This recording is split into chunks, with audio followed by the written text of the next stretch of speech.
guys? So we solving 31 and 32. So 31 asking about limit go to pi exponential to the power of negative pi minus exponential negative x sine x.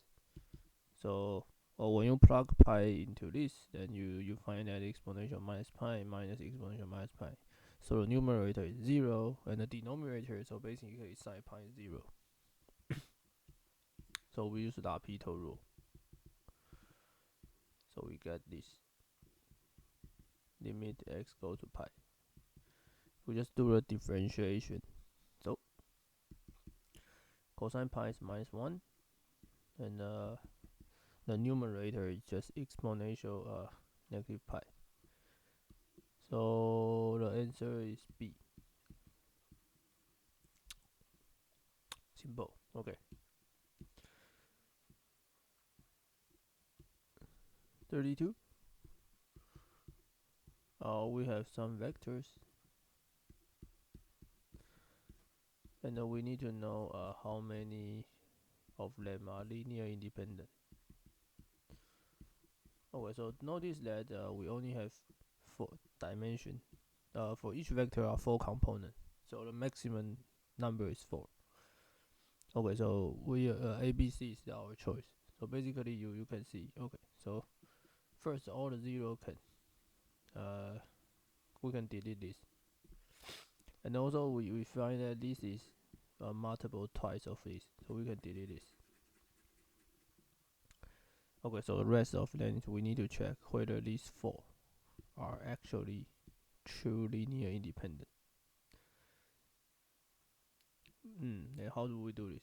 We use Gaussian elimination. So we construct a matrix.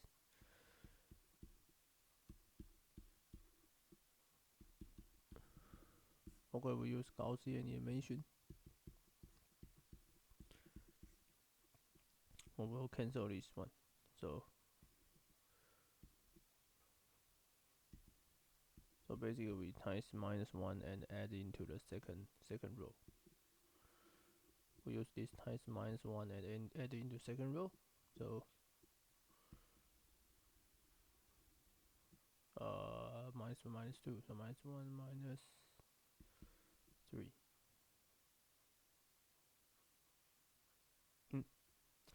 And then this turns 0. Okay, so we just preserving. Okay. So finally we keep doing we just keep doing a second, but there's no second row. We need to cancel the third and the fourth. So basically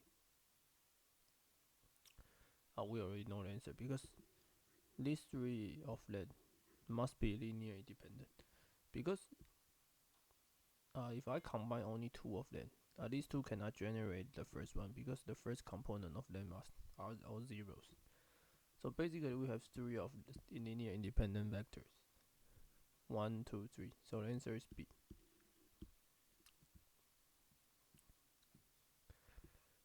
Okay, 33. So 33 just asks about the region. So basically y equals to x squared. You can easily see that suppose this is 1, this is 1. So you can see that this red region is y larger than x squared, and this region is y smaller than x squared.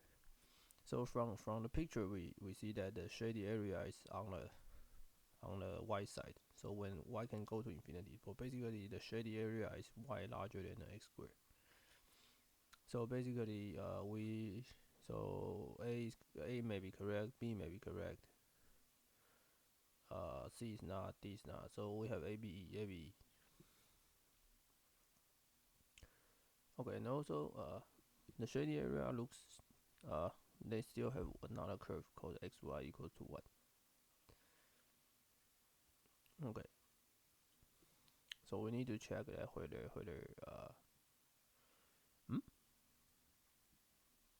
okay, then basically we still need to find another constraint. Okay, so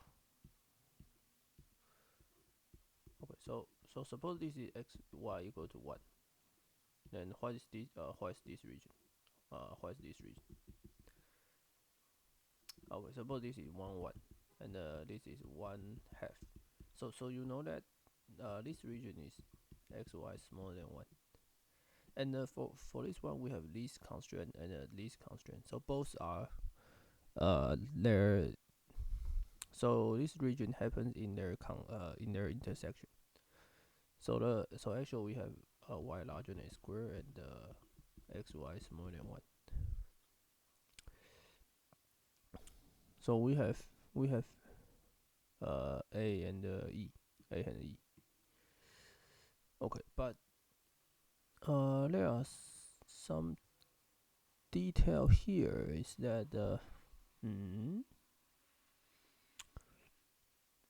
all we have is x y smaller than 1, but not y smaller than y less than 1 over x, because you notice that okay, so x y is less than equal to less than 1 is different from y smaller than 1 over x, because you see from this region our x can be positive and negative. So so if, so in this picture x can be positive or negative. So if x is negative, then this constraint will become x y larger than 1. But there's no x y larger than 1 in this region, in our shady region. So the actual constraint is x times y smaller than 1, but not this. So the correct answer is E. So this question need to be a little careful.